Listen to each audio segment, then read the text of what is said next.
mengelola bisnis dan investasi ternyata punya cara tersendiri.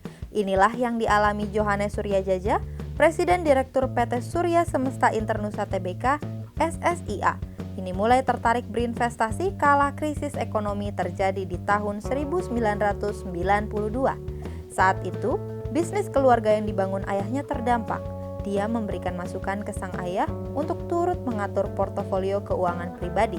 Bagaimana corporate update Surya Semesta Internusa yang dikelola oleh Johannes Suryajaja? Saksikan video ini sampai habis ya.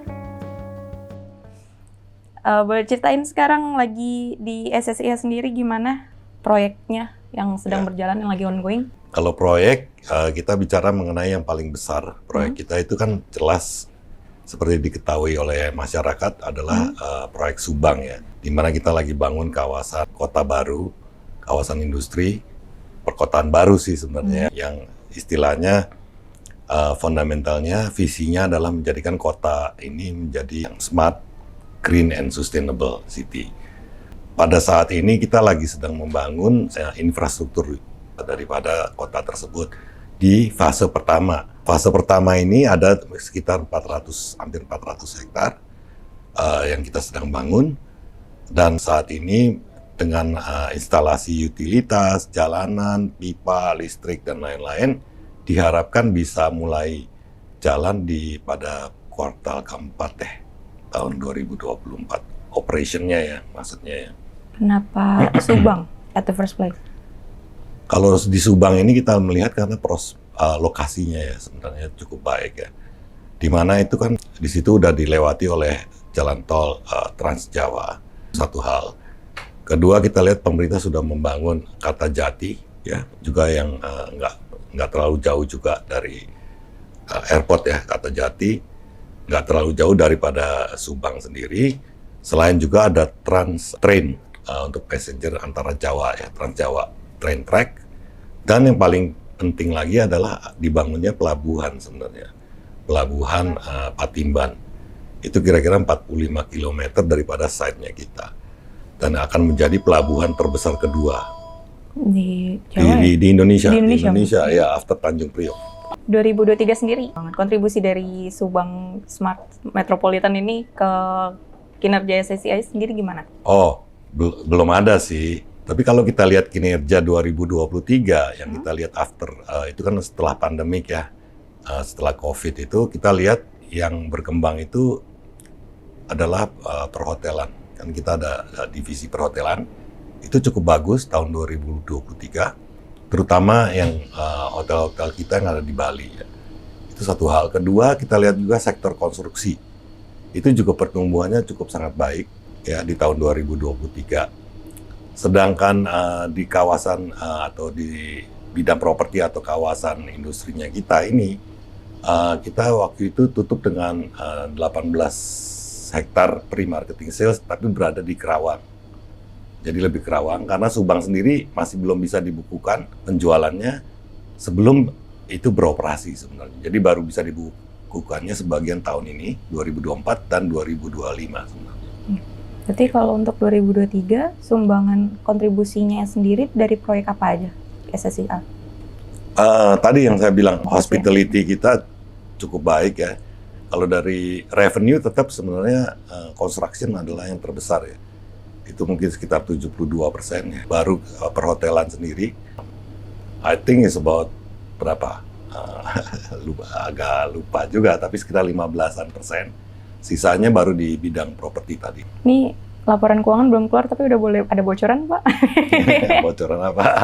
Pokoknya kinerjanya tahun lalu sih cukup bagus. Tapi kita merasa mungkin tahun ini merupakan tahun yang penting juga buat kita.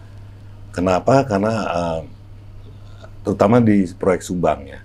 Jadi hasil jerih payah kita selama sebenarnya dari 2020 ya sampai hari ini, sekarang kita melihat bahwa Subang ini sudah mulai recognize bahasa Indonesia, dikenal. Udah mulai dikenal di antara perusahaan-perusahaan asing terutama yang akan berinvestasi di Indonesia gitu.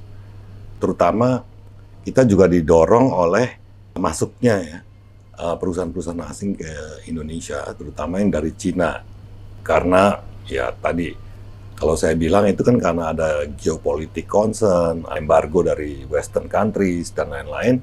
Selain mereka juga mau melihat new market ini dan dianggap Southeast Asia ini adalah market yang sangat baik untuk kedepannya, ya untuk 5-10 tahun ke depan gitu.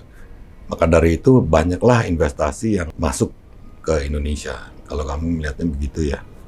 Dan penting buat kita untuk benar-benar bisa mengeksekut dan mendeliver apa yang kita janjikan di proyek kita di Subang ini.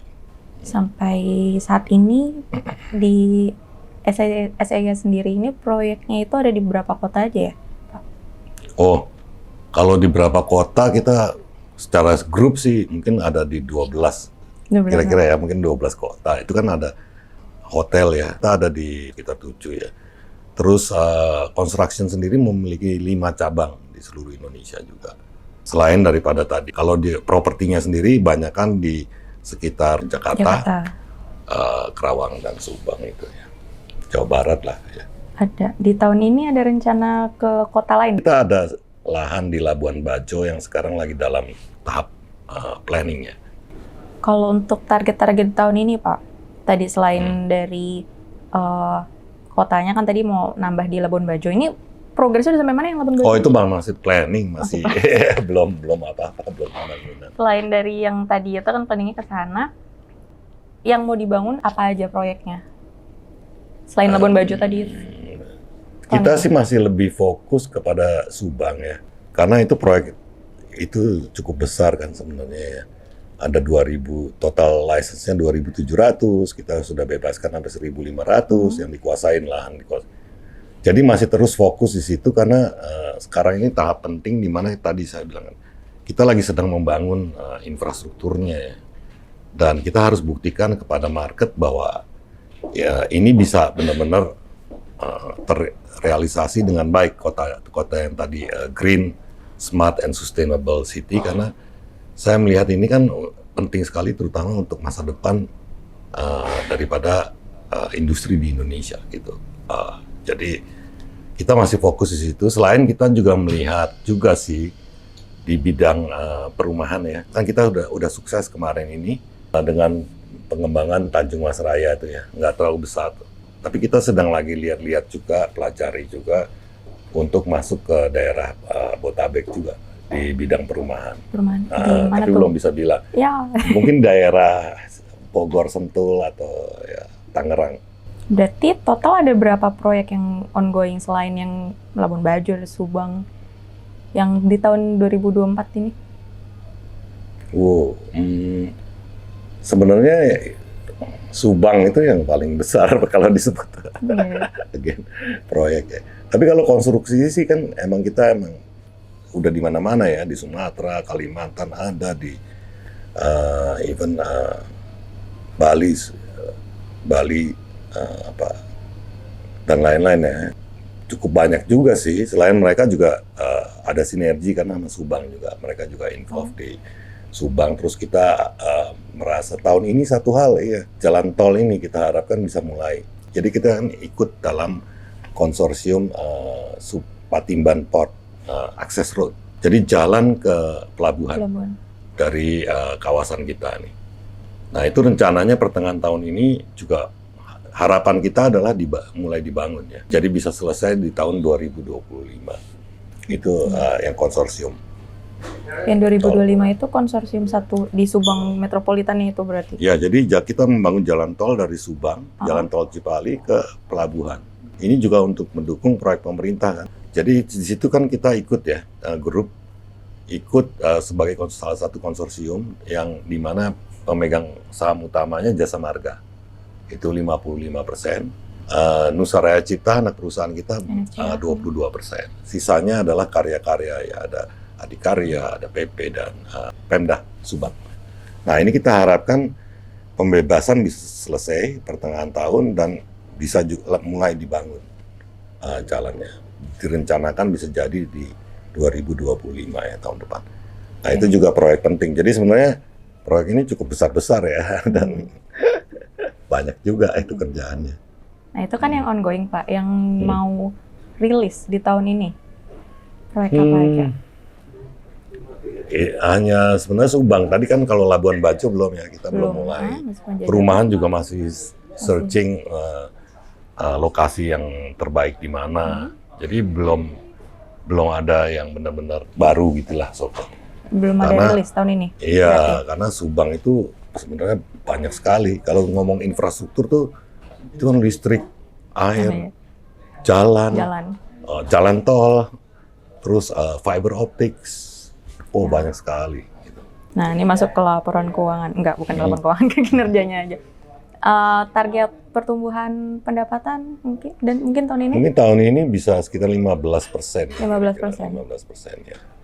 Kalau dari marketing sales-nya? Marketing sales kemarin kita targetin ada cukup drastis sih naiknya ya dibandingin tahun lalu. Tahun lalu kan kita bicara mengenai kalau nggak salah 18 sampai 20 hektar ya.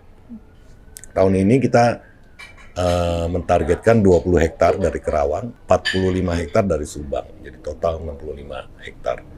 Dan ini sangat signifikan sih ya. Akan nanti kontribusinya di tahun ini dan tahun 2025. Itu hektar ya, kalau secara jumlah? Jumlah value-nya mungkin sekitar boleh dibilang 1 triliun lah. Marketing kira-kira. sales di tahun 2024? Yes, 2024 ini. Makanya harus fokus terus. Oke, berarti tadi kontribusinya marketing sales itu diproyeksikan tadi 60% dari yang Subang, itu ya? Ya, 45 di Subang, 20 di Kerawang. 65 total. Kalau yang tahun lalu marketing salesnya paling banyak dari Kerawang aja. Karawang aja? Iya, Subang cuma 2 hektar.